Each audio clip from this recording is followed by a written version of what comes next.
안녕하세요. 스트리트 다이노입니다. 제 유튜브 채널에 오신 모든 분들을 환영합니다. 어제 한국 정부에서 한국판 뉴딜 정책을 발표했습니다. 160조 원을 투입해 일자리와 사회 안정망을 확보한다는 계획입니다. 원래 뉴딜 정책은 미국에서 1929년부터 1938년까지 루즈벨트 대통령에 의해서 시행된 정책입니다. 이 미국 뉴딜 정책에 대해 좀 더 배경을 살펴보겠습니다.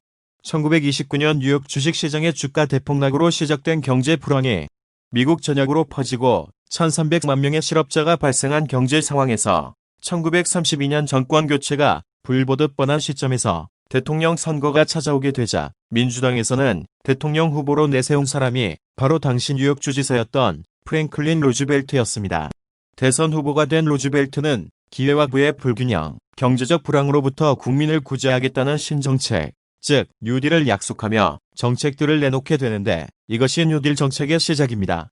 1차 뉴딜은 1933년에서 1935년 시행되었으며 핵심은 두 가지로 볼 수 있습니다.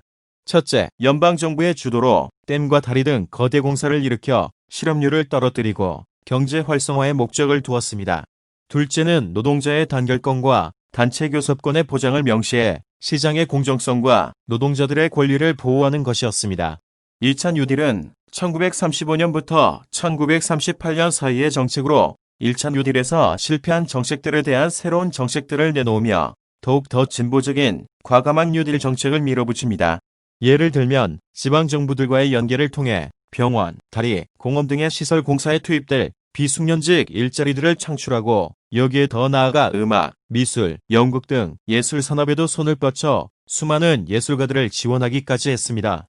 이러한 미국 역사상 유례없는 대규모 정책들은 대공황이라는 사태로 걷잡을 수 없이 무너지던 미국 경제를 붙잡아 다시 회복세로 돌리는 데 성공했습니다. 사실 뉴딜 정책이 갖는 가장 중요한 의미는 미국이 자본주의 경제를 포기하지 않고 국가의 개입으로 자체 치유할 수 있는 가능성을 보여준 정책이었다는 것입니다. 다시 한국판 뉴딜 정책 얘기를 하겠습니다.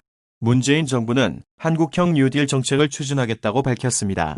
2025년까지 160조 원을 투자해 사회 안정망을 강화하는 동시에 디지털 뉴딜, 그린 뉴딜을 추진해 190만 개 일자리를 만들겠다는 것입니다.